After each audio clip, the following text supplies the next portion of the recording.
Paz, amada Iglesia de Dios. Démosle gracias a nuestro Padre Celestial porque nos permite un sábado más estar ante su presencia y alabar y glorificar su santo nombre, aun cuando muchos problemas nos puedan agobiar. El enemigo hace de sus hazañas y el mundo está cada día más difícil. Y gracias a Dios pues que nos tiene aquí con bien y en comunión. Para dar inicio, vamos a doblar nuestras rodillas y pedirle al Señor que sea Él quien guíe.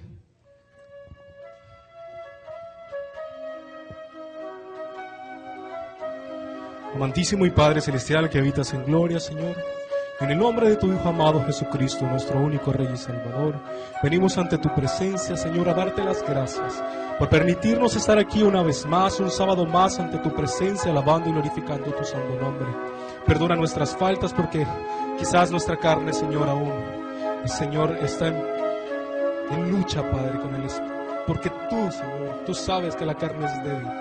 Pero te pido, Señor, que cada día más tú fortalezca nuestra fe y que tu palabra, Señor, y que este culto, Padre, sea para tu honra, para tu gloria, Señor, y que la palabra que se imparta, Señor, sea para nuestro corazón fruto de bienaventuranza y que nuestras alabanzas, Señor, sean como perfume grato ante tu altar, ante tus pies. Honra y gloria a ti, Señor, a ti encomendamos, Padre, esas alabanzas y esta prédica, Señor, y bendice al varón. Úsalo tú, Señor, conforme a tu voluntad.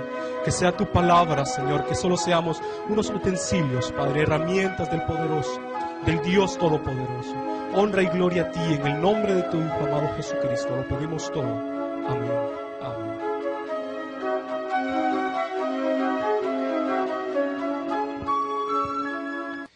Y vamos ahora, por favor, tomen asiento.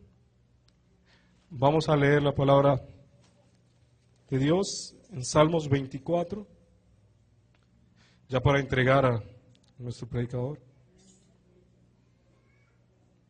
Y dice: y de Jehová es la tierra y su plenitud, el mundo y los que en él habitan, porque él la fundó sobre los mares y la afirmó sobre los ríos. ¿Quién subirá al monte de Jehová?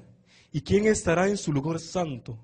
El limpio de manos y puro de corazón, el que no ha elevado su alma a cosas vanas, ni ha jurado con engaño. Él recibirá bendición de Jehová y justicia del Dios de salvación. Con ustedes, mi hermano Denis Ulla.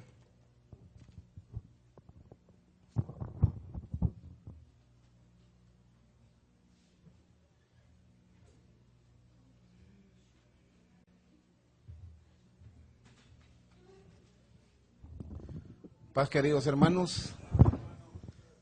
¿Cómo se encuentran? ¿Cómo están, hermanos?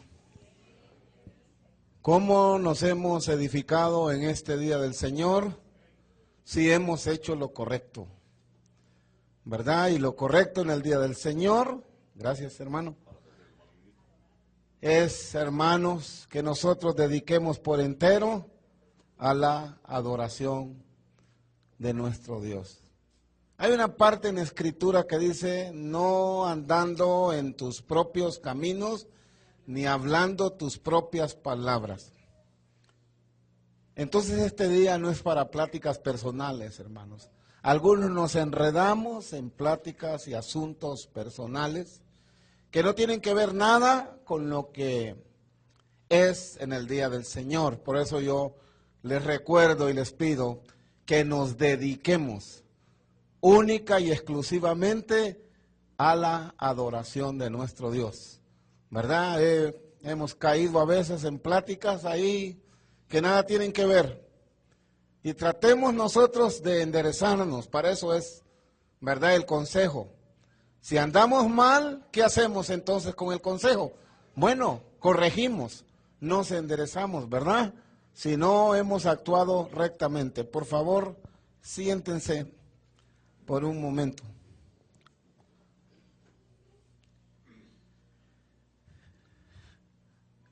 Cada cosa tiene su tiempo, así dice la Biblia. Cada cosa tiene su tiempo. Hay un tiempo Para una cosa hay tiempo, como dice ahí, todo lo que se hace debajo del sol, hay un tiempo. Hay un tiempo de estar soltero y hay un tiempo en que uno se tiene que casar, para poner un ejemplo. Hay un tiempo en que uno debe de hablar y otro tiempo que uno debe, ¿qué mejor? Callar. Y cuando calla uno, oye mejor. ¿A qué tiempo hemos llegado ahorita, en este momento? ¿Qué viene ahorita? ¿El tiempo de qué es ahorita? De oír, por favor. Ahorita viene el tiempo de escuchar la palabra de Dios. No viene el tiempo de estar platicando ni de estar comentando. No es el tiempo de comentar ahorita, ¿verdad? No es el tiempo. Si usted quiere comentar, ¿cuándo lo debe de hacer? Cuando termine el culto. Comente si quiere comentar. Pero ahorita, en este lugar, lo que corresponde es simplemente oír, nada más. ¿Cuántos púlpitos hay aquí en esta casa de oración ahorita? Uno, pero a veces hay 2, 3, 4 y 5. No, solo hay un púlpito y de aquí se va a salir la palabra de Dios para que todos oigamos. Repito, para que todos oigamos. La posición que debe de existir en estos momentos es de atención y reverencia. Amén. Atención y reverencia. ¿Cómo se escucha la palabra de Dios? Con atención y con reverencia. Eso es lo que nosotros vamos a hacer en estos momentos. Nos ha tocado la oportunidad de evaluar el estado mental de los pacientes. Porque uno cuando va a trabajar con un paciente debe de evaluarlo, analizarlo, a ver cuál es el grado de estabilidad emocional o psicológica que tiene, para llamarlo de una manera un poco más amable, ¿verdad? Entonces uno evalúa el estado psicológico del paciente. Y una de las cosas que uno le pregunta, Señor, ¿qué día es hoy? ¿En qué año está y cómo se llama? Porque si es sábado y dice que es martes, ya anda un poco mal.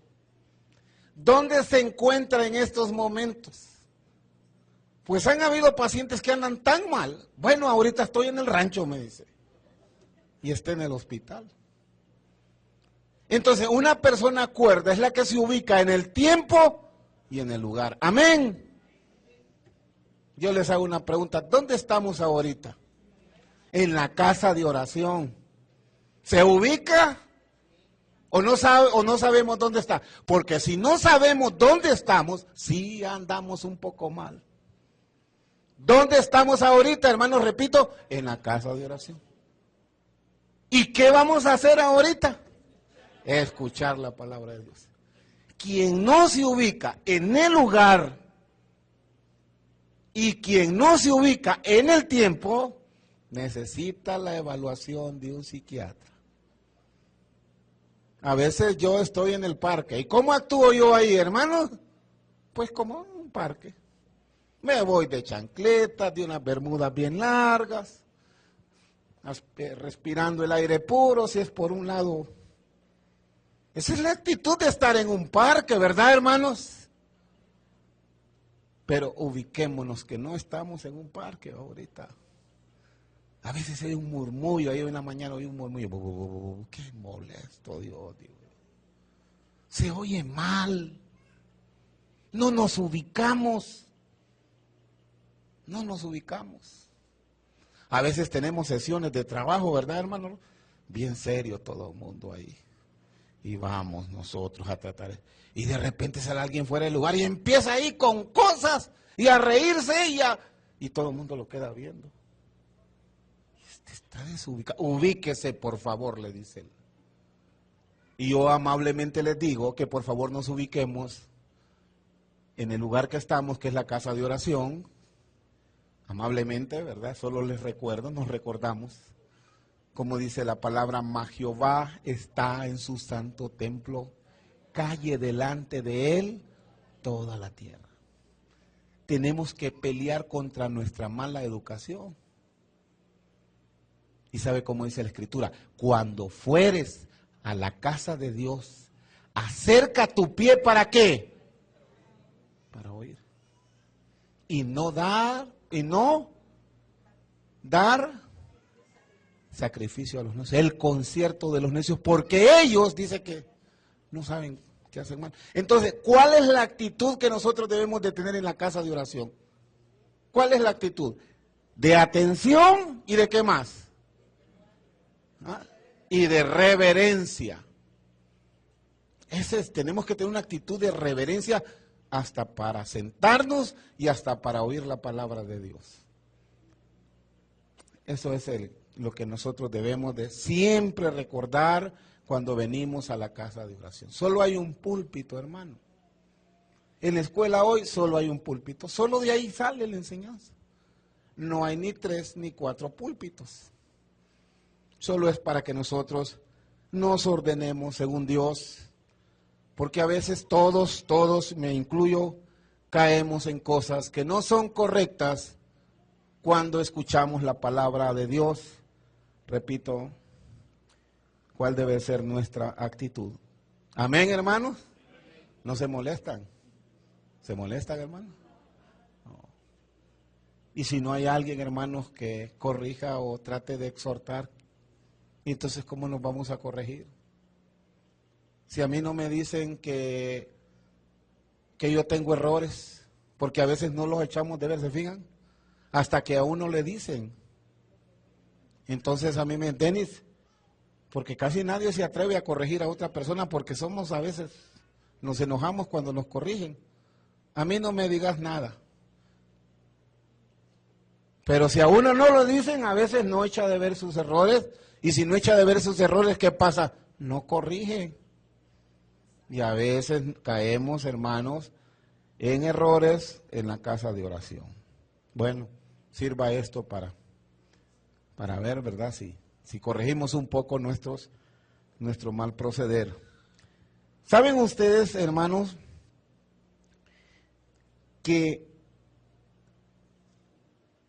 9 de cada 10 científicos, hombres de ciencia que se dediquen a la investigación, son ateos? 9 de cada 10 científicos son ateos. Cuando digo que son ateos, dicen que no creen en Dios. Los hombres que se dedican a la experimentación, a la observación y a la investigación. Los que miran las estrellas, los que buscan la cura de las enfermedades, los que se dedican a la investigación en cuanto a el universo, etcétera, etcétera. Me sorprendió la cifra tan elevada, 9 de cada 10.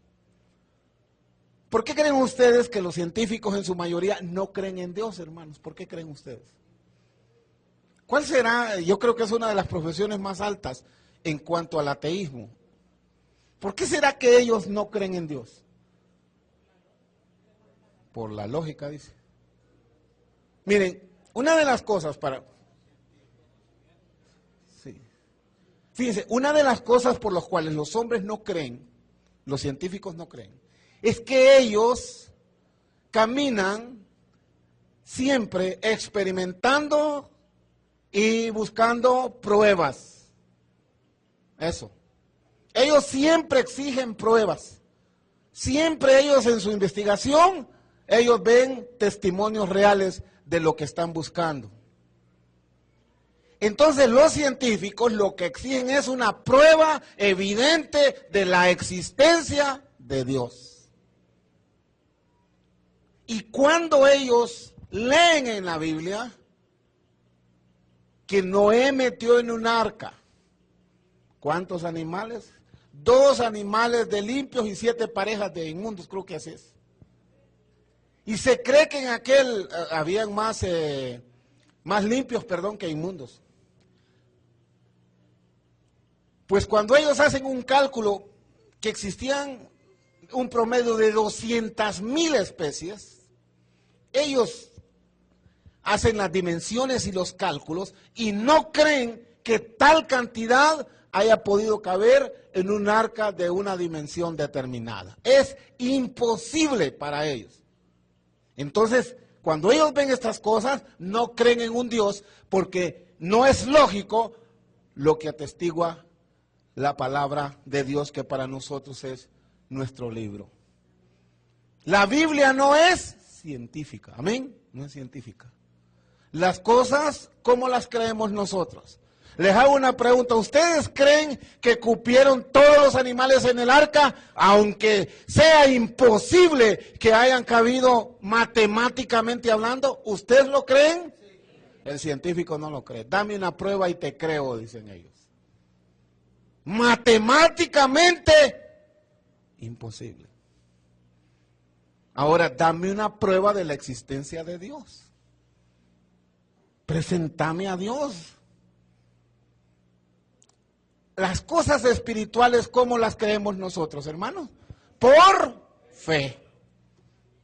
Por fe se cree, no por lógica, como creen los científicos. Nosotros las creemos por fe. El gran pez se tragó a Jonás. Hay muchos casos. El gran pez se tragó a Jonás. Y que Jonás haya estado 3 días en el vientre de un pez, para ellos es imposible. Por eso ellos no creen, en su gran mayoría, en Dios. Por eso, repito, ellos no creen en Dios. Ahora nosotros, ¿qué dejó nuestro Dios? ¿O cómo podemos nosotros asegurar su existencia? Yo creo que la existencia de Dios es una cuestión personal, amén, personal. Cada uno de nosotros en su vida comprueba la existencia de Dios. Cuando yo personalmente he pedido a Dios, digo personalmente, secretamente, porque hay cosas que se piden a Dios como secretamente, dice la palabra, enciérrate ahí, solo, así dice la palabra. Hay cosas que yo no le pido a la iglesia que oren por mí, yo las hago como secretamente. Pues cuando yo lo he hecho secretamente y le he pedido algo a Dios y de manera sobrenatural, Él se revela a mí. Cuando yo le he pedido algo personalmente y no involucro a nadie y yo mismo compruebo que lo que le he pedido a Dios, tal como se lo he pedido con mucha fe, de manera sobrenatural, se cumple y se me cumple en mi vida, sin que haya existido ninguna posibilidad para que eso se cumpliera. Yo personalmente estoy comprobando la existencia de mi Dios. Amén, hermanos. Yo no sé quién de ustedes ha tenido una experiencia personal y cómo Dios se le ha revelado personalmente en su vida. A mí varias veces. A mí varias veces me ha ocurrido. Ahora nuestro Dios también trata con los ateos y con los incrédulos. Hay maneras en que nosotros podemos comprobar la existencia de Dios sin que esto haya sido una experiencia personal. ¿Saben qué? Aparte de las pruebas que yo encuentro en la palabra de Dios de la existencia de Él, aparte de mi experiencia personal, de que yo sí he comprobado la existencia de Dios, porque en mi vida he visto sus maravillas, ¿verdad? Yo no puedo decirle a alguien que no tenga fe que crea en Dios. Porque en Dios se cree, ¿cómo, hermanos? ¿A través de qué? De la fe. ¿Qué es la fe? La fe es el creer sin ver. Amén. Fe es creer sin ver. Esa es fe. Ahora, queridos hermanos, nuestro Dios trata con los ateos y con los incrédulos. Dios se revela en su palabra y nos dice algo y nos da algo a nosotros para que podamos creer en que Él es y en que Él existe, y que su Hijo es y existe, y que esta palabra es real y es verdadera, no es un cuento. Vamos a ver una de sus pruebas que tiene que ver con el mensaje de hoy.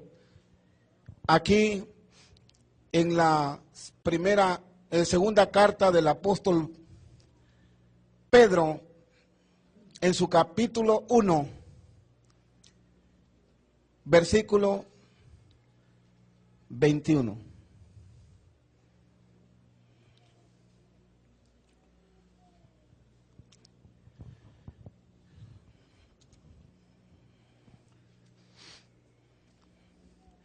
Dice así, 1:21 de segunda de Pedro.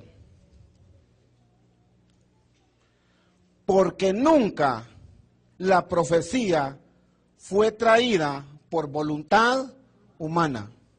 ¿Qué significa esto? Que ningún pensamiento humano, ni ningún hombre escribió la profecía. Dice así, sino que los santos hombres de Dios hablaron siendo inspirados, ¿por quién dice ahí, hermanos? Por el Espíritu Santo. Significa que la profecía es una inspiración divina. Les pregunto, ¿por qué? Y en el versículo 19 nos habla esto. Tenemos también la palabra profética, ¿cómo dice ahí, hermanos? Más segura. ¿Cómo es la palabra profética? Segura. ¿Falla la palabra profética? No falla. Lo que Dios ha dicho se va a cumplir y se ha cumplido. Amén, hermanos. Amén. Entonces el Señor da la profecía segura para que cuando nosotros veamos el cumplimiento de lo que Él de antemano ya había dicho, nosotros creamos en la existencia de Dios. Amén. Hace poco leí en esta semana que el hombre más rico del mundo, ¿saben ustedes cómo se llama? Bill Gates, es el hombre más rico del mundo. Dijo que ya era tiempo de la creación de un gobierno mundial. ¿Quién lo leyó, hermanos? Nadie. ¿Qué leyeron entonces? Paquitas, dice el hermano. ¿Qué leyeron? ¿En qué invirtieron su tiempo? ¿Cuántos abrieron la palabra de Dios y la leyeron por lo menos una hora en esta semana? ¿Cuántos? Pues Bill Gates dijo eso. Y nosotros sabemos que por profecía la palabra habla que en el final de los tiempos, antes del establecimiento del reino de Cristo, los hombres van a crear un solo gobierno mundial. Y hay alguien que habla ya de eso. ¿Quién lo está diciendo? No cualquiera. Lo está diciendo el hombre más rico del mundo y a la par del dinero que hay, hermanos. ¿Qué hay? Poder. ¿Quién lo dijo? Un hombre poderoso, por lo cual se mueven todos los países. También vi otra cosa que me impresionó, las palabras de un psicólogo español. Dijo que la pedofilia, dijo él en esta semana, no es una aberración sexual, sino que es una conducta humana. Amén. ¿Qué es eso, hermanos? O sea, está viendo ya la pedofilia como algo normal. Hace 50 años el homosexualismo escandalizaba al hombre. Hoy, el homosexualismo se mira como la cosa más natural que existe. Y es más, cuidadito, a usted lo acusan de homofobia y lo pueden meter preso por decir algo contra los homosexuales. Está legislado. ¿Habló nuestro Dios en su palabra de estos tiempos? ¿Sí o no? Sí los habló.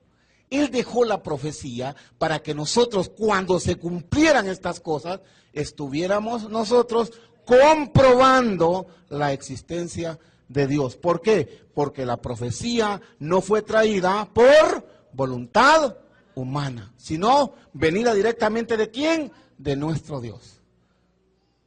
¿Habló nuestro Dios antes de 1948 la creación del Estado de Israel o no lo habló? Sí lo habló.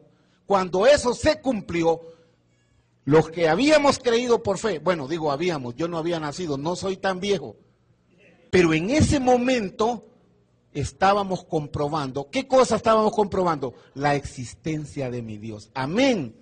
La profecía fue dada para que nosotros no solamente nos preparáramos, porque nosotros a través de la comprobación profética, ¿qué hacemos como iglesia? Prepararnos. ¿Y para qué otra cosa fue dejada la profecía, hermanos? ¿Para qué otra cosa? Para que nadie nos engañáramos. porque nosotros sabemos cómo van a suceder las cosas. Para eso tenemos la palabra profética más segura. ¿Y cuál debe de ser nuestra actitud ante la palabra profética? Dice la otra parte, a la cual hacéis bien de estar como atentos, como una antorcha que alumbra el lugar oscuro, hasta el día que esclarezca y el lucero de la mañana salga en vuestros corazones. Nosotros a través de la profecía comprobamos la existencia de Dios. Y cada cosa que hoy está ocurriendo ya fue antes dicho por nuestro Dios, queridos hermanos. Y hoy vamos a ver una parte de la profecía que casi no se toca, que casi no se estudia y que casi no se investiga. Pero antes, queridos hermanos, vamos a pedir la dirección de nuestro Dios, para lo cual yo pido que nos pongamos todos de rodillas para pedirle a nuestro Dios. Bendito y buen Señor, te agradecemos, Padre, el momento, la oportunidad que nos das de poder congregarnos y de poder escuchar tu palabra en esta tarde. Señor, que esta palabra nos haga rectificar o enmendar o corregir todo aquello que delante de tus ojos no está correcto. Danos la fortaleza, Padre, para vencer el pecado en nuestros cuerpos a través de esta palabra. Haznos hombres y mujeres valientes, fortalecidos en la lucha contra el pecado. Gracias, Padre, porque me has llenado de fortaleza y de valor y me has hecho estar firme en este momento difícil para mí. Te lo agradezco mucho, Señor, personalmente. Y gracias también por esta palabra que va a salir desde este lugar el día de hoy. En el nombre de nuestro Señor y Salvador Jesucristo, te hemos pedido estas cosas. Amén, Padre.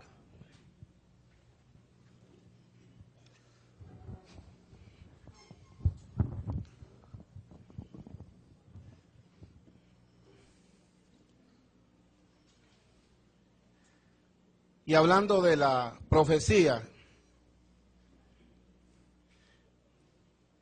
en la profecía nosotros, hermanos, encontramos pues muchas cosas que están por suceder. Hemos hablado, hermanos, por ejemplo, de que todas las naciones en sus ejércitos se preparan para la batalla de Armagedón, por ejemplo. Hemos visto a través de la profecía el carácter de los hombres de los últimos tiempos, ¿verdad? Ya dijo el Señor,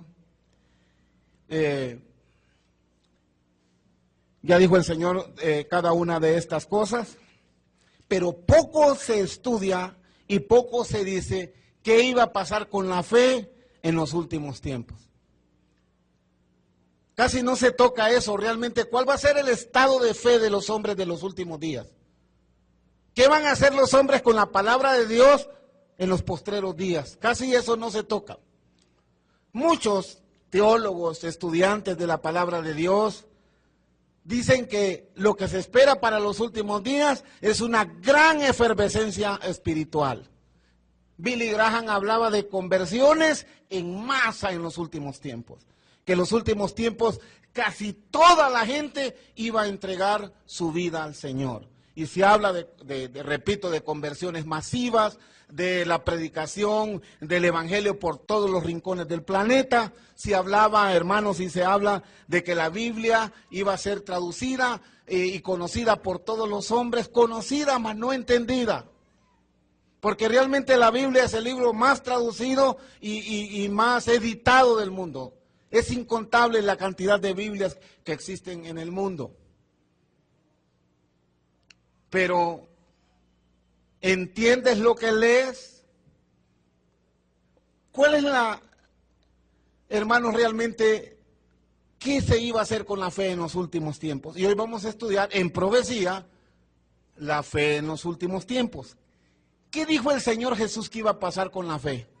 A ver si es verdad lo que dijo Billy Graham de las conversiones en masa. Y que el número de hijos de Dios iba a aumentar dramáticamente en los últimos tiempos.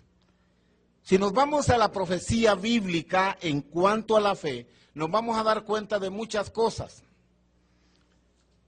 Vamos a ver aquí, hermanos, en segunda de Tesalonicenses, por favor.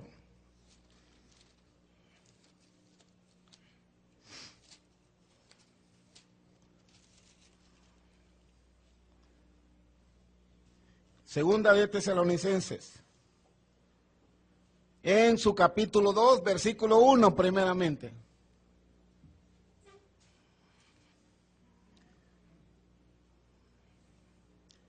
Dice así: pero con respecto a la venida de nuestro Señor Jesucristo. ¿De qué estamos hablando, hermanos? De la venida de nuestro Señor Jesucristo.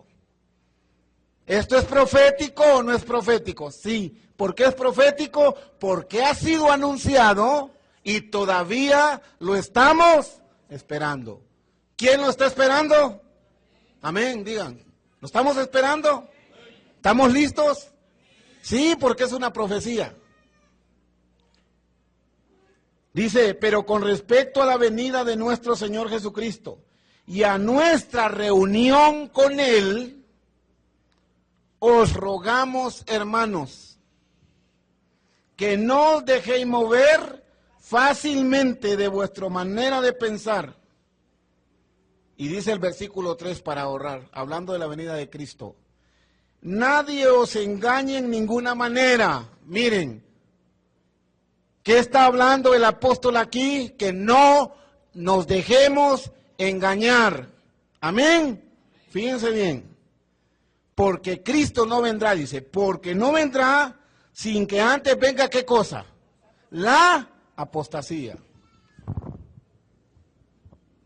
¿Qué estamos esperando o qué profetizó Cristo que iba a venir antes de su venida? ¿Qué cosa, hermanos? Entre otras, la apostasía. Él profetizó a través del apóstol Pablo, porque no es Pablo aquí quien profetiza. ¿Quién es, hermanos? Es Cristo. ¿A través de quién? Del apóstol Pablo. Y Cristo dijo algo: antes de que yo venga, va a venir, ¿qué cosa? La apostasía. ¿Qué es la apostasía? Por eso hoy vamos a estudiar las doctrinas de la apostasía. Eso vamos a estudiar rápidamente el día de hoy. Yo les voy a pedir un poquito de concentración en esto. Acuérdense que esto también es profecía. Y en profecía vamos a estudiar la apostasía o las doctrinas o enseñanzas apóstatas que han aparecido últimamente. Voy a hablar de una doctrina de apostasía a inicios de la era de Cristo y voy a hablar de las últimas 4 grandes doctrinas de apostasía que han aparecido, hermanos, en la tierra en estos últimos tiempos. Vamos a ver las 4 doctrinas de apostasía que han extraviado del camino de la verdad, no a 2 ni a 3, sino a millones. Y en ese círculo se encuentran la mayoría de los que se llaman cristianos y de los que se llaman seguidores de Jesús. Nadie os engañe en ninguna manera. ¿Por qué? Porque antes de que Cristo venga, va a venir algo que se llama apostasía. Veamos, hermanos, qué significa la apostasía. Vamos a ver el término conceptual de apostasía. Vamos a ver, ahí está. Apostasía, fíjense bien, viene del griego apostasis. ¿Qué significa esto? Es del griego apostasis, significa colocarse fuera de. Eso significa apostasía o apostasis del griego, colocarse fuera de. Entonces denota la idea de apartarse o excluirse de algo en lo que se estuvo involucrado alguna vez. Yo estoy aquí, pero me aparto.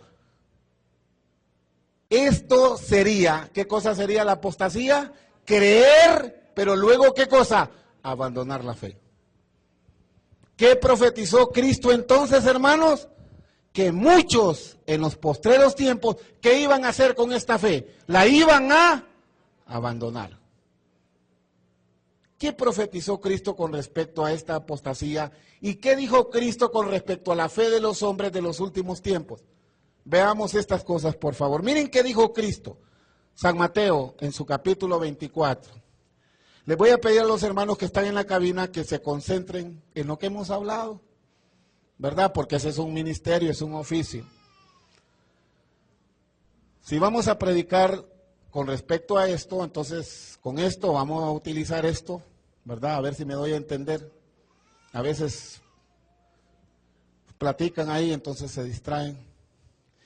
¿Qué está profetizado? Yo dije en cuanto a la fe de los tiempos finales. Vamos a ver si realmente iban a haber conversiones en masa, se iba a haber una efervescencia espiritual, pero de hecho ya vimos que más bien Cristo dijo que en los últimos tiempos, ¿qué iba a pasar con la fe? Muchos la iban a abandonar, muchos iban a dejar la palabra y iban a seguir doctrinas apóstatas, que las vamos a ver el día de hoy. Vamos a ver qué dijo Cristo con respecto a la fe. Miren lo que dijo Cristo que iba a pasar, hablando de su venida y hablando de previamente el cumplimiento de la apostasía. San Mateo en su capítulo 24, por favor. ¿Qué versículo tenemos ahí, hermanos? El versículo 4. Respondiendo Jesús les dijo, ¿qué dijo Jesús, hermanos? Mirad que nadie os engañe. ¿Qué dijo Pablo, hermanos? Nadie os engañe en ninguna manera, porque no vendrá sin que antes venga la apostasía. ¿Qué dijo Pablo entonces, hermanos? Mirad que nadie os engañe. ¿Están en clase, hermanos? ¿O nos cuesta asimilar? ¿Qué dijo el apóstol Pablo? Mirad que nadie os engañe. Amén. ¿Qué dice aquí Jesucristo? ¿Qué dice aquí Jesucristo en San Mateo en su capítulo 24 y versículo? Mirad que nadie os engañe. Lo que dijo Jesús, ¿lo recalca quién? El apóstol Pablo. Cada vez que usted reciba a alguien con una Biblia, debe de tener presente lo que el apóstol Pablo y Jesucristo dijo. ¿Qué dijo Jesucristo? Mirad que nadie os engañe. Amén. Debemos de estar muy atentos y ser firmes en lo que nosotros hemos creído.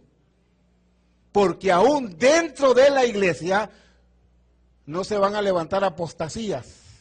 Porque apostasía es el abandono completo de la fe.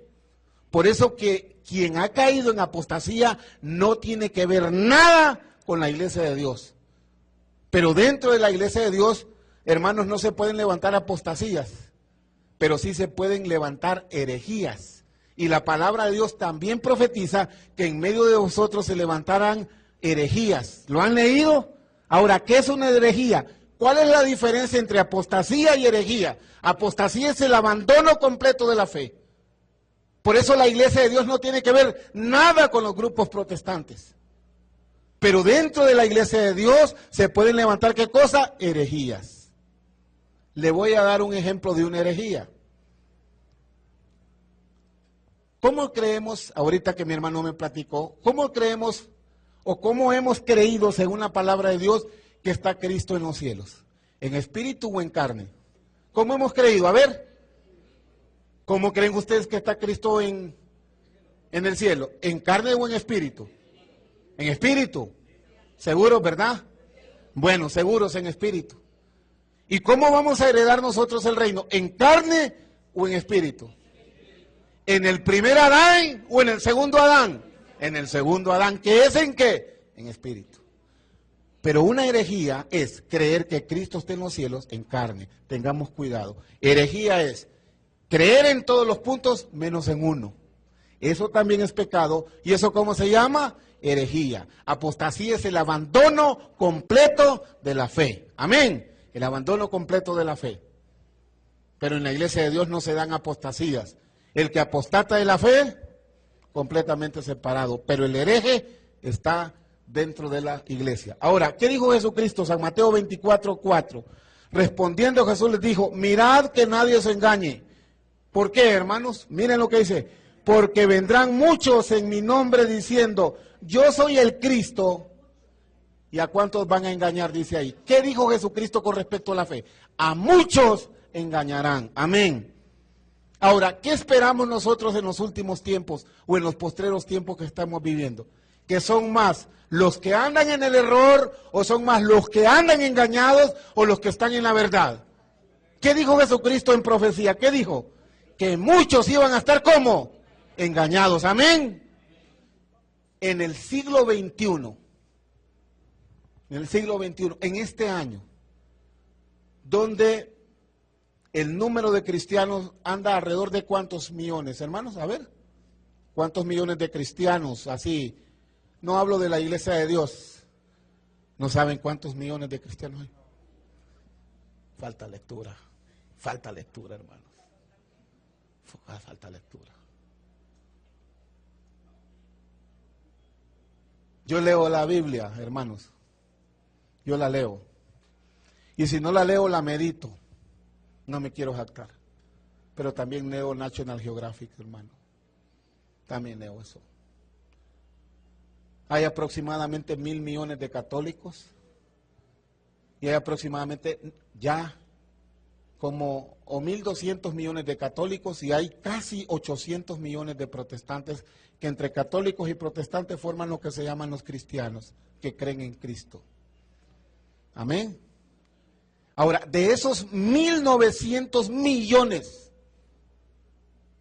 ¿cuántos millones de seres humanos hay aproximadamente en la tierra, hermanos? 6.000 millones de seres humanos. Vamos por los 7.000. Pues de esos 1.800 millones que son cristianos. Cristianos. ¿Qué dijo Jesucristo con respecto a la fe de los 1.900 millones de cristianos? Que muchos de ellos, dijo Jesucristo, iban a ser, ¿qué cosa, hermanos? Engañados. ¿Por quién? Por falsos profetas. Amén. Eso dijo Cristo. Billy Graham hablaba de conversiones al cristianismo en masa. Pero ¿qué dice Jesucristo con respecto a la fe, hermanos? ¿Qué dice? Que muchos iban a ser engañados. ¿Quién lo dijo? Cristo. ¿Qué esperamos nosotros hoy en este tiempo? Que la gran mayoría hayan sido engañados por doctrinas apóstatas y se han alejado de la fe que está en la palabra de Dios. Amén, hermanos. Amén. Vamos a ver qué otras cosas esperamos con respecto a la fe. Siguiente, por favor, voy a tener que decir siguiente. Dice que la Biblia habla o advierte, vamos a leer solo un texto, y hay muchos textos. Segunda de Pedro, en su capítulo 2, versículos 1 al 3. Miren lo que dice aquí. Muchas, hablando de estos falsos profetas. Segunda de Pedro, por favor, rapidito lo voy a hacer. Segunda de Pedro, dije, en su capítulo 2, versículos 1 al 3. Mire esto que dijo. Dice, pero hubo también falsos profetas entre el pueblo, como habrá entre vosotros, que dijo ahí, hermanos, falsos maestros, que introducirán encubiertamente, ¿qué cosa dijo? Herejías destructivas. ¿Qué es una herejía destructiva, hermanos? Alguien que sutilmente entre y empiece a contradecir un punto de la fe. No todos. Él cree en el sábado, él cree, hermanos, en las comidas limpias, él cree en los mandamientos, pero niega un punto. ¿Cómo se llama eso, hermanos? Eso es para que aprendamos. Esa se llama herejía. Y está profetizado. Y aún negarán que el Señor los rescató, atrayendo sobre vosotros mismos destrucción repentina. Y mire lo que dice el versículo 2. Y muchos, nuevamente, ¿cuántos? ¿Cuántos, hermanos? Muchos. Usted se sorprende por qué la iglesia de Dios es tan poca entonces. Y no sabe que el poco número de la iglesia de Dios es porque está ¿cómo? Profetizado. Nunca la iglesia de Dios es mayoría. La iglesia es tan poca que nadie la conoce. ¿Solo quién, hermanos? Solo Dios. A veces cuando yo hablo de la iglesia, ¿dónde te congregas? Yo me congrego en la iglesia de Dios del séptimo día. ¿Cómo de los santos de los últimos días? No, les digo yo. ¿A quién le ha pasado eso, hermano? Es verdad. A uno. ¿A quién le ha pasado algo que esa iglesia yo no sé dónde está? Nunca la había oído. ¿Verdad? ¿Y está profetizado eso, sí o no? Sí, hermano. ¿Saben que antes a mí me desanimaba, hermanos, el número? Siempre yo iba a predicar con 4. No, me preparé 6 horas, 10 horas y para venir a predicar a 4.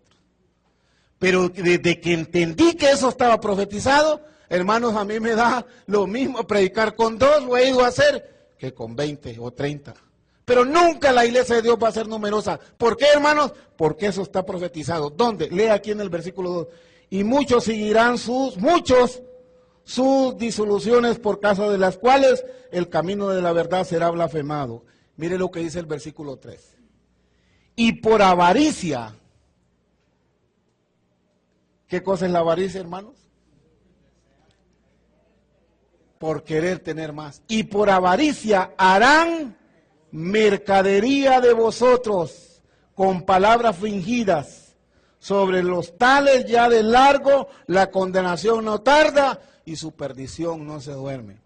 ¿Qué profetizó Cristo que iban a hacer con la religión y con la fe de la gente? Que iban a hacer un negocio y una mercadería,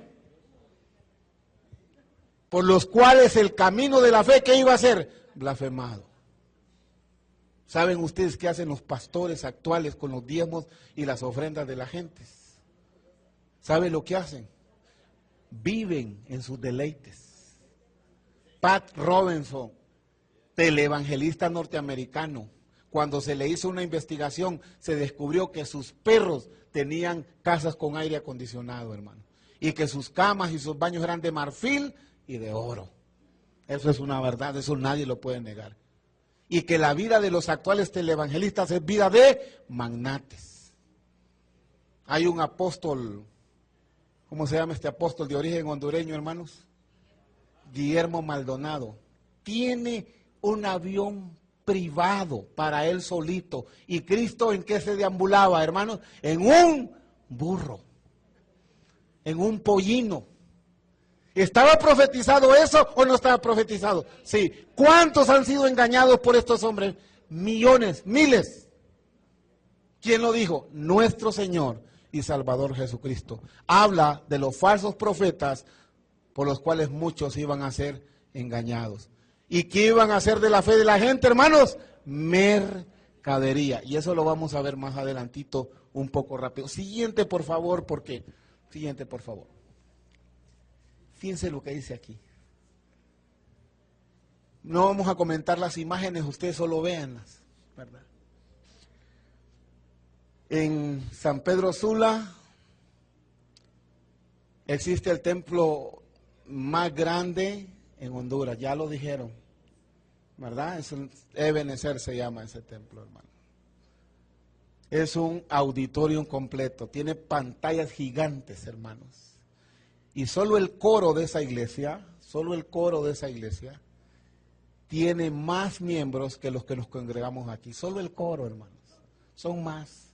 Somos como 500 los que cantan ahí en coro. Pero ¿qué dijo el Señor con respecto a estas cosas? Mire aquí. Aquí en 2 de Timoteo, en su capítulo 4, versículos 3 y 4. Miren lo que profetizó Jesucristo. Miremos el panorama profético de estas cosas. Fíjense bien cómo dice aquí. 2 de Timoteo 4, 3 y 4. Miren lo que la profecía dice. Y yo no sé si esto está teniendo cumplimiento en los tiempos de hoy. Nosotros comprobamos que sí. Lo que han hecho del evangelio, que es una mercadería. Pasta, trae, ya lo vamos a ver eso. Dice 4:3, porque vendrá tiempo, amén. ¿Qué es esto cuando dice vendrá tiempo? Profético. Cuando no sufrirán la sana doctrina, amén. No se van a someter a ella. Sino que teniendo comezón de oír, se amontonarán maestros. ¿Quiénes iban a amontonar, hermanos? Maestros. Miles. Conforme a sus propias concupiscencias o pecados. Y el pecado más grande es dejar la ley de Dios. Amén. Ese es el pecado más grande. ¿Verdad? Dice, Y va a suceder algo. ¿Dónde se iban a amontonar los maestros y las gentes, hermanos? ¿Cómo dice ahí la palabra de Dios? Dice, y apartarán de la verdad el oído y se volverán a las fábulas y a los cuentos. ¿De dónde iban a apartar el oído estas multitudes en los tiempos finales? De la verdad. ¿A qué verdad nos estamos refiriendo? Tu palabra, ¿qué es? La verdad. ¿De dónde estas gentes iban a alejar su oído, hermanos? De la verdad. Entonces no van a oír la palabra de Dios en los últimos tiempos. Van a adorar a Dios no según la palabra de Dios. Y se van a congregar y van a andar no según la palabra de Dios, sino según ¿qué cosa? Según cuentos. Cierran el oído a la palabra de Dios en los últimos tiempos. Eso es lo que va a suceder. Y si cierran el oído a la palabra de Dios, entonces ¿a quién van a oír? Miremos la siguiente para ver el estado de la fe en los últimos tiempos. Fíjense bien, segunda de Timoteo 4:1. Dice aquí, no es segunda, ¿qué es? Sí. Vea cómo dice aquí la palabra, por favor. Es primera, aquí hubo un error. Primera de Timoteo 4:1. Ya vimos que en los últimos tiempos iban a cerrar el oído a la palabra de Dios. ¿Qué hacemos nosotros cuando las cosas las determinamos no según la palabra de Dios? Cerramos el oído a la palabra. Cuando estas iglesias cristianas suben a sus púlpitos y a su organización a mujeres llamándolas pastoras, ¿qué están haciendo esta multitud de iglesias? ¿Qué están haciendo? Cerrando el oído a la palabra de Dios y siguiendo sus propios cuentos.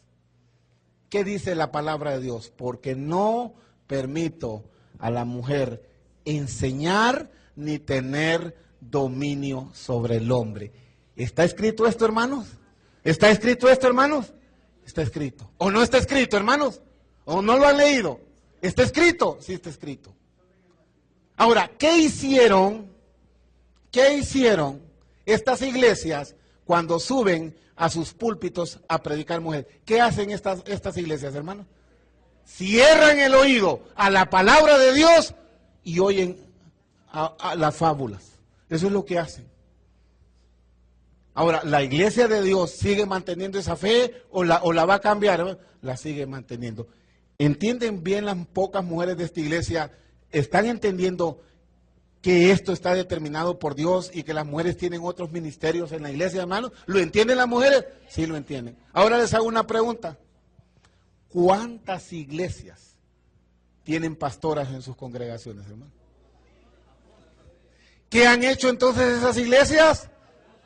Abandonaron el oído de la verdad. ¿Qué dice 4.1? Dice 4.1.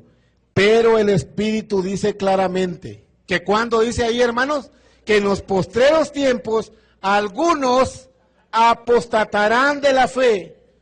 ¿Escuchando a quién, hermanos? Escuchando a espíritus engañadores. ¿Y a quién? Y a doctrinas de demonios. Amén. ¿Saben qué hacen? Cierran el oído a la palabra de Dios y escuchan a quién, hermanos? A los demonios. Eso es lo que hacen.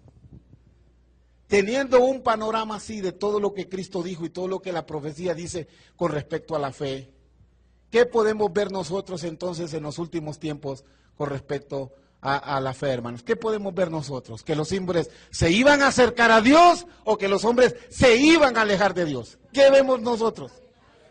Que se iban a alejar de Dios.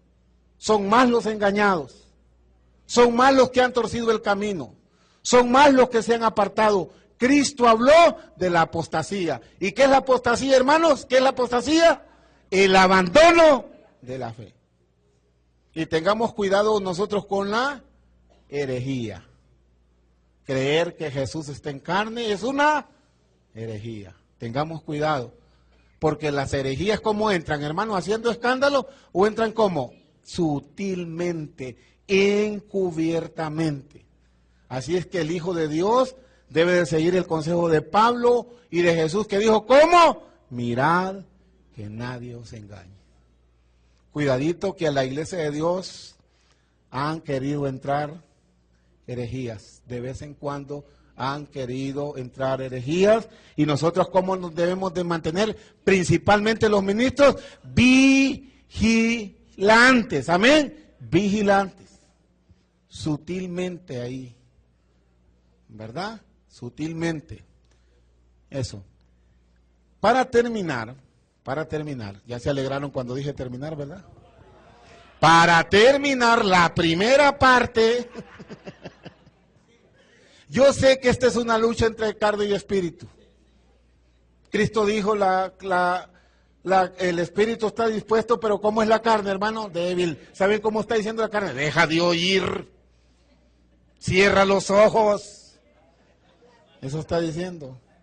Tiene sed, quiere ir al baño. ¿Saben quién hace eso, hermanos? La carne. A la carne no le gusta esto. ¿Quién se alimenta con la palabra de Dios? El espíritu. Tan carnales o tan espirituales somos si nos alimentamos o de la palabra o si solamente le damos rienda suelta a la carne. Fin de la primera parte. Fin de la primera parte. Pero falta otra parte. ¿Tenemos entonces nosotros un panorama completo de lo que es la fe de los últimos tiempos? Hemos entendido que más bien pocos son los que van a hallar el camino de la fe y pocos son los que van a andar en los mandamientos de Dios. ¿Lo hemos entendido eso, hermanos? Así es que nadie nos engañe, ni se impresione con las multitudes, ni se impresione con los templos. Usted sabe que pocos, dice la palabra de Dios, van a andar por ese camino. También es profético, o lo quieren leer también, hermanos. ¿Dónde está eso, hermanos? A ver, San Mateo en su capítulo 7, vamos a ver lo que dice la palabra. A ver, ¿quién me ayuda? 7, 13 y 14, vea lo que dice.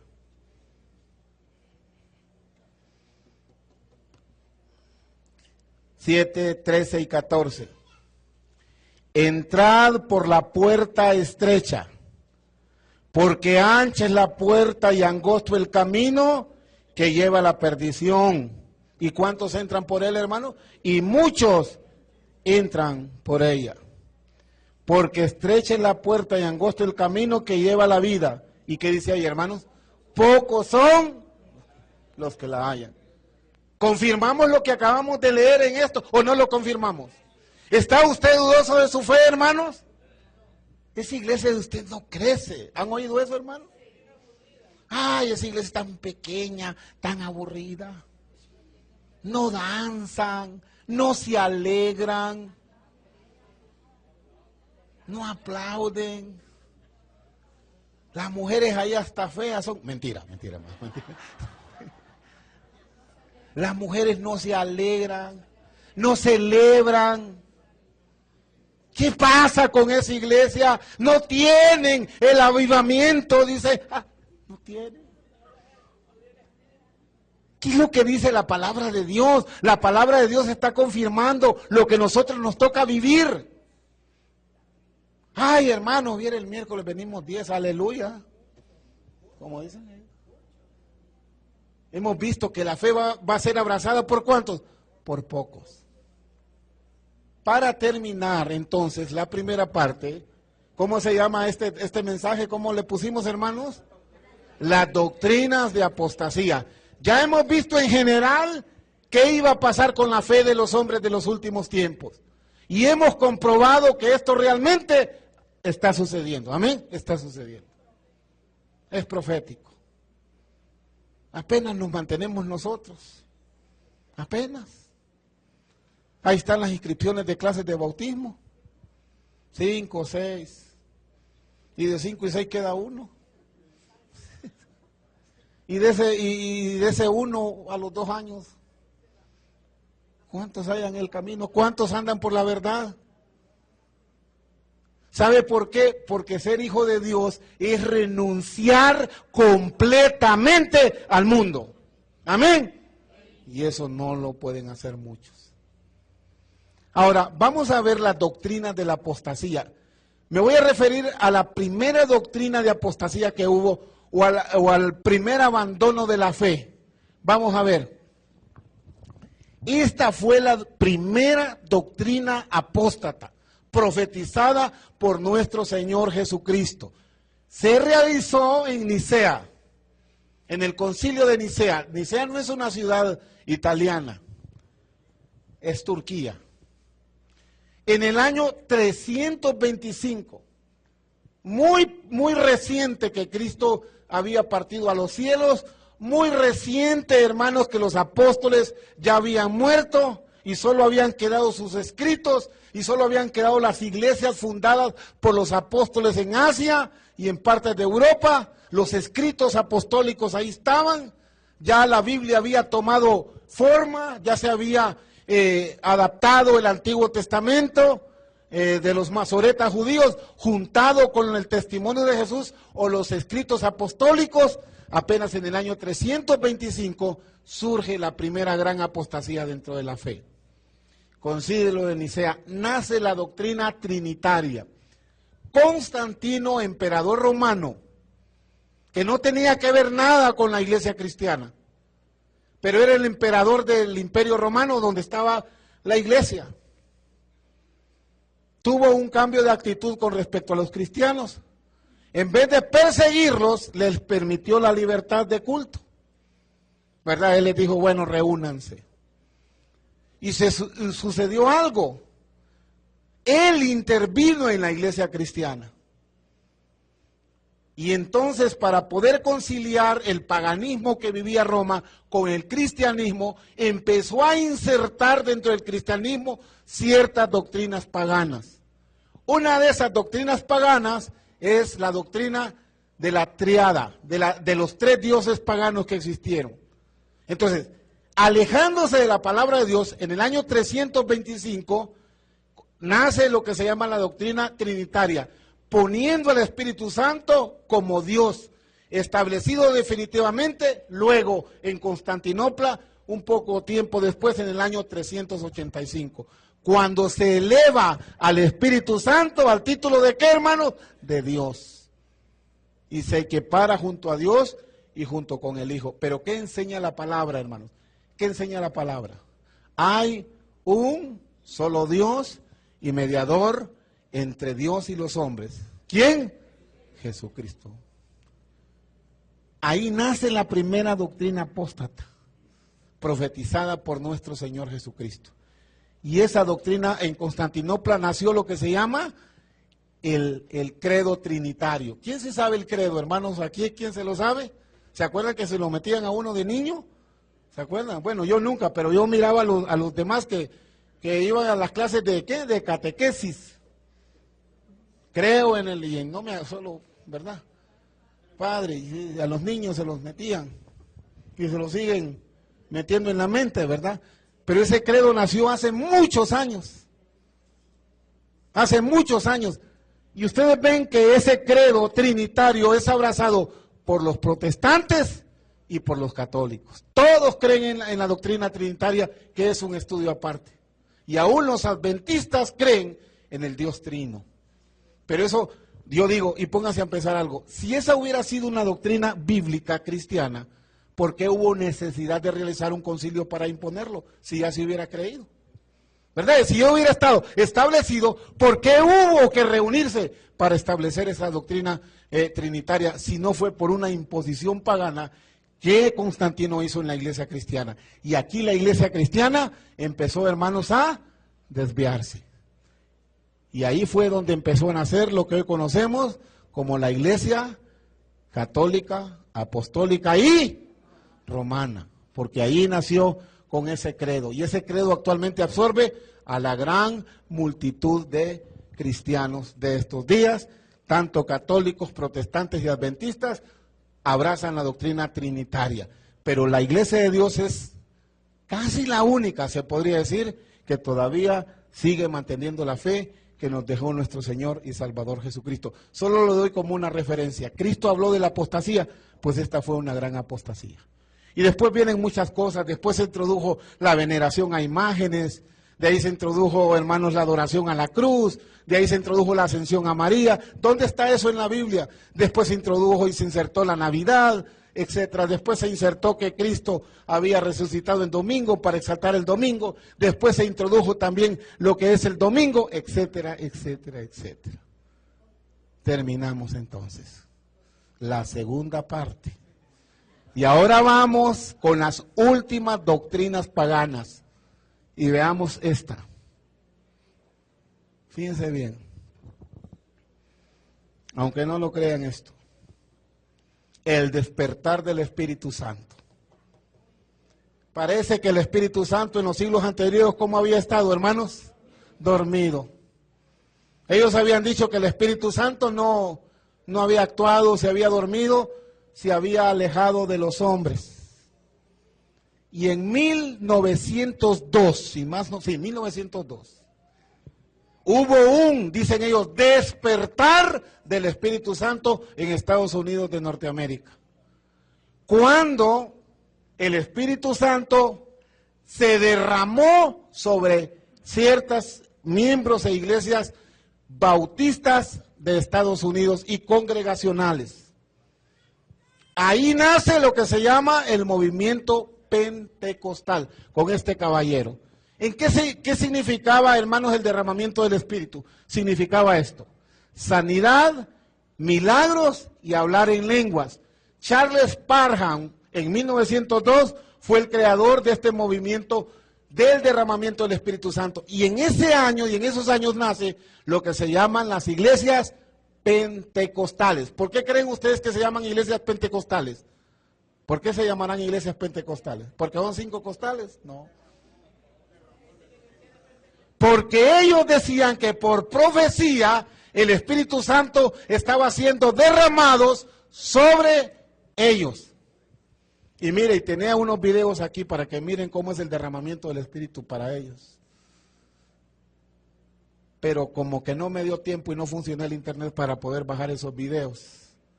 Pero yo sé que ustedes han visto esas cosas como son. Y a veces por respeto a la casa de oración, desde el día aquel que puse aquel video del sonido de los supuestos demonios, no me parece bien. Pero yo iba a poner aquí un video de lo que significa el derramamiento del Espíritu Santo para ellos. Para los pentecostales, el Espíritu Santo, hermanos, había estado apagado. ¿Por cuántos siglos, hermanos? Por casi 17 siglos, 18 siglos. Y que hasta 1902 fue el gran derramamiento del Espíritu Santo en ellos en Estados Unidos de Norteamérica. Y ellos empezaron a tener sueños, empezaron a tener visiones, empezaron los milagros. Ustedes ven que las iglesias pentecostales, hermanos, son las que andan con los milagros, porque para ellos se estaba cumpliendo lo que pasó primeramente en Hechos en su capítulo 2 y en Joel, ¿en qué capítulo, hermanos? Joel en su capítulo 3. Veamos esto, hermanos.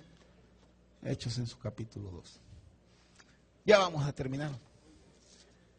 Hechos 2. No sé por qué hago tan largos estos. 1. Por eso ellos se llaman pentecostales. Cuando llegó el día del Pentecostés, estaban 2:1, todos unánimes juntos, y de repente vino del cielo un estruendo, como un viento recio, que soplaba, el cual llenó toda la casa donde ellos estaban, y se le aparecieron lenguas repartidas como de fuego, y asentándose cada uno sobre cada uno de ellos, y fueron todos llenos del Espíritu Santo. ¿Y qué pasó en ellos? Comenzaron a hablar en otras lenguas según el Espíritu les daba a que hablasen. Este fue el primer derramamiento del Espíritu Santo. ¿Qué dice Joel en su capítulo 3? Que por falta de tiempo no lo leo. ¿Qué dice, hermano? Habla de la promesa del Espíritu Santo. Joel decía que iba a haber un derramamiento del Espíritu Santo sobre toda carne, y que los jóvenes iban a tener visiones y los viejos que iban a tener, o al contrario, sueños. Entonces, ¿esto sucedió sobre quién? Sobre los apóstoles, sobre la casa de Israel. Pero hay una lluvia temprana y una lluvia tardía sobre el derramamiento del Espíritu Santo. Esta lluvia temprana fue en aquel día del Pentecostés.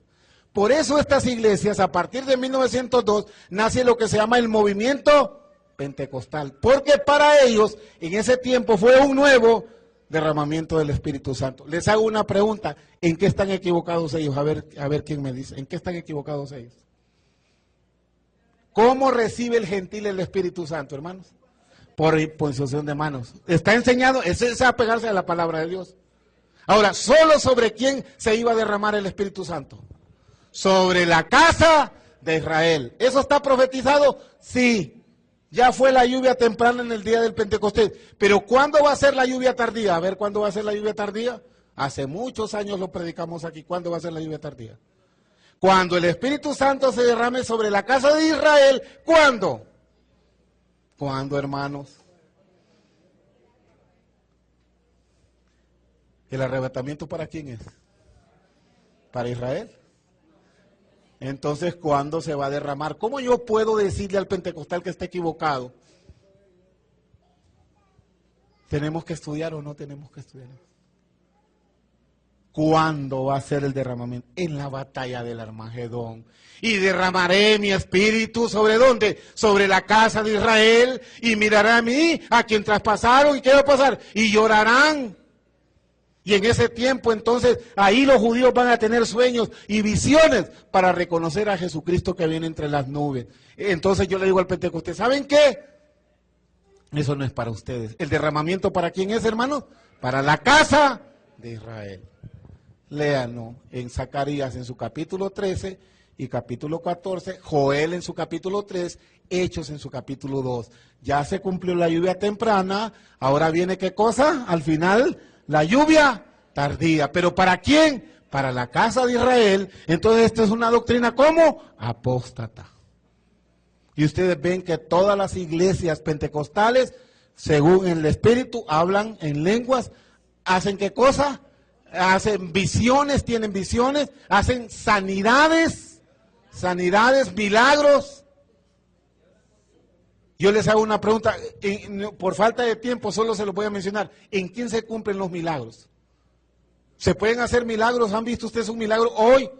Usted puede pedir y orar con mucha fe, pero un milagro como de Cristo, un milagro como de Pablo o de Pedro, que dice que la sombra, solo pasaba la sombra y se curaban los enfermos. ¿Usted viste que alguien levante un muerto? ¿Qué apóstol hoy o qué falso profeta levanta un muerto? Nadie. ¿Por qué? Porque eso solo era ¿para quién? Para Cristo y los apóstoles. San Juan, Hechos en su capítulo, aquí mismo, en su capítulo 3 creo que eso, o 4, véanlo. Hechos en su capítulo 3. A ver,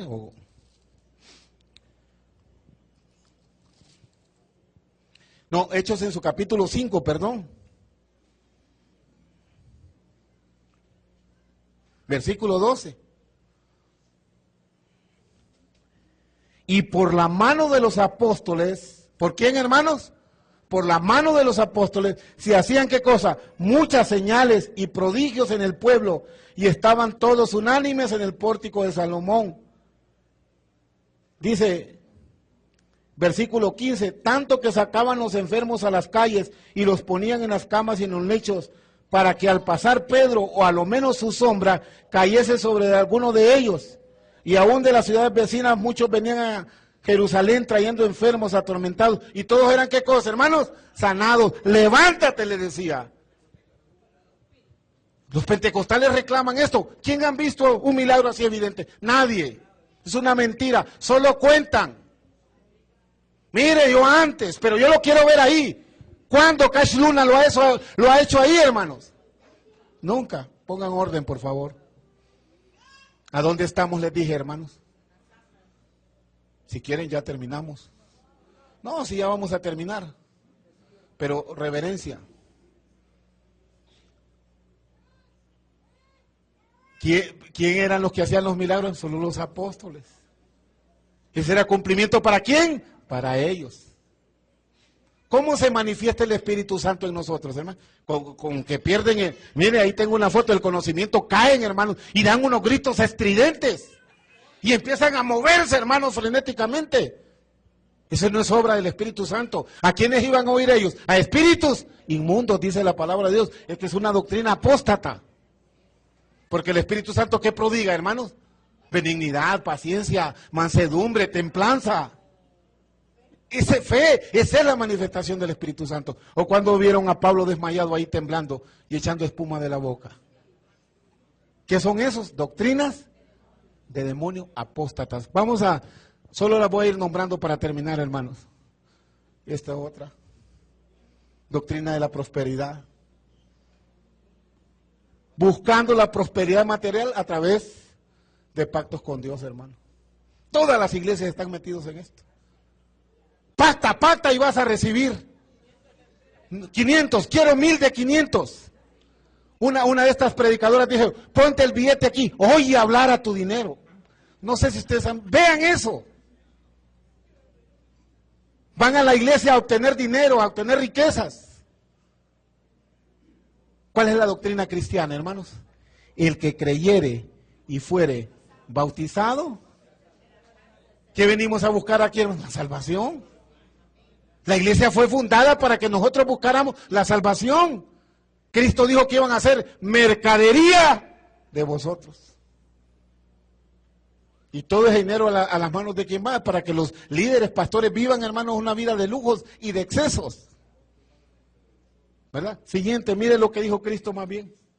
¿Qué dijo Cristo más bien, hermano? No hagáis tesoros en la tierra, donde la polilla y el orín corrompen, donde ladrones minan y hurtan, sino hacer tesoros donde, hermano, en el cielo, donde ni la polilla ni el orín corrompe y donde los ladrones no minan ni hurtan, porque donde esté tu tesoro, ahí también es donde va a estar tu corazón, amén.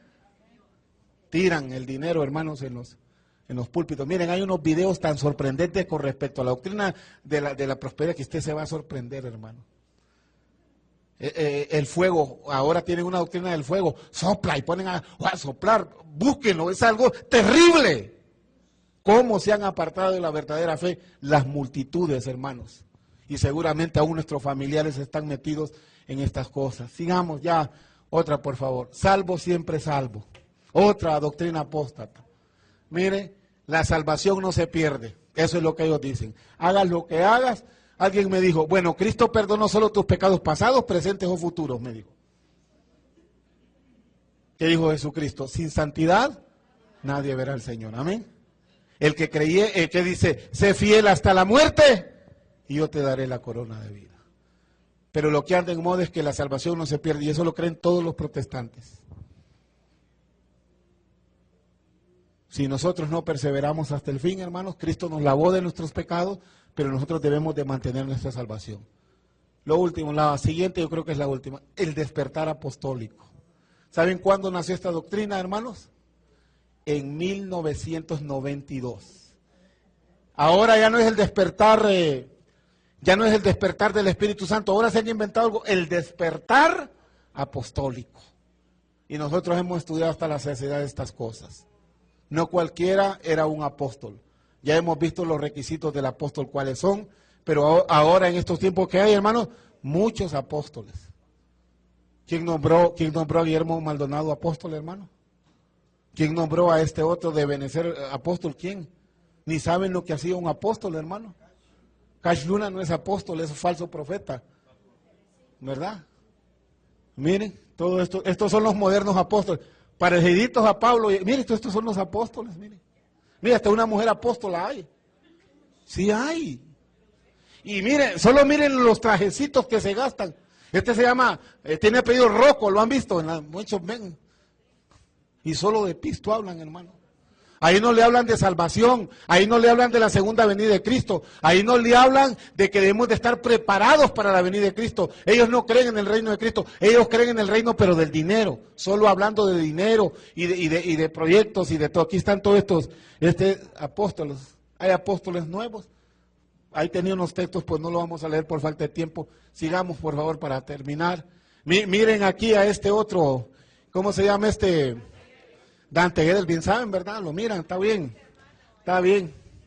Miren la clase de libros que este tiene destinado para el éxito. Imagínense de qué están hablando. Solo de cuestiones materiales, de prosperidad material. Ellos no creen en el reino de Cristo y ellos no creen en la segunda venida de Cristo. O llegan a decir que cuál arrebatamiento.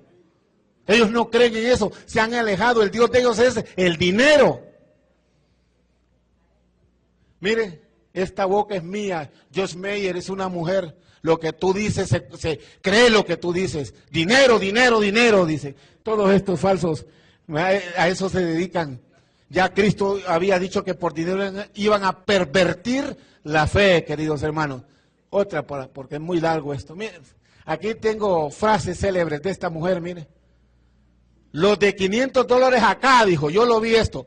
Los de $1,000 por acá. Vamos a oír hablar a los billetes. Así lo dijo, yo lo vi. No se rían, dice. Los billetes están hablando. Yo soy tu amo. El reino de Dios es aquí, dice. Y ahora no creen en el reino venidero de Cristo. ¿Verdad? Esto es Ana Méndez. Aquí hay muchos.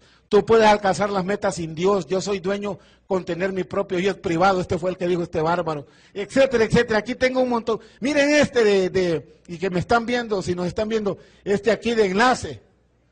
Las maratónicas, solo de dinero, compran la fe por dinero, dice. Dinero primero, cosas después. Yo lo oí también decir eso. De acuerdo a tu deuda está tu semilla. No ofendas a Dios. Aquellos que están esperando la venida de Cristo, mejor deshagan sus maletas. Se llama Jonás González, así dijo. Es costarricense. Y así tenemos, mire aquí a este Cash Luna, el más famoso de ellos.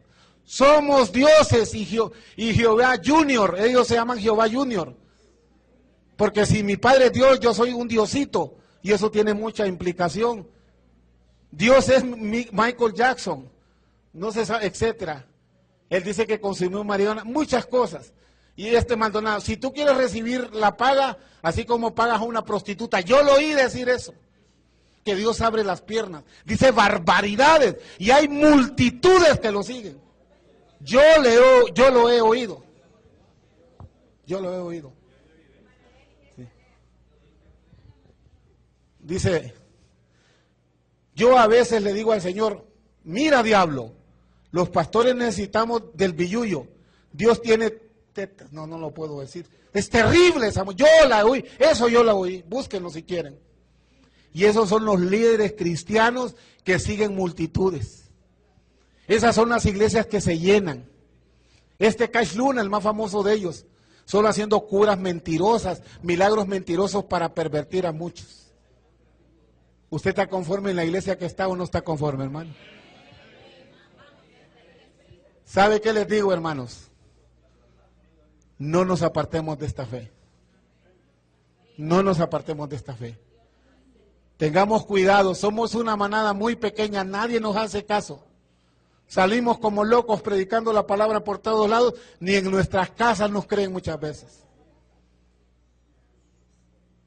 ¿Cuál es el consejo final que Dios nos tiene, hermanos?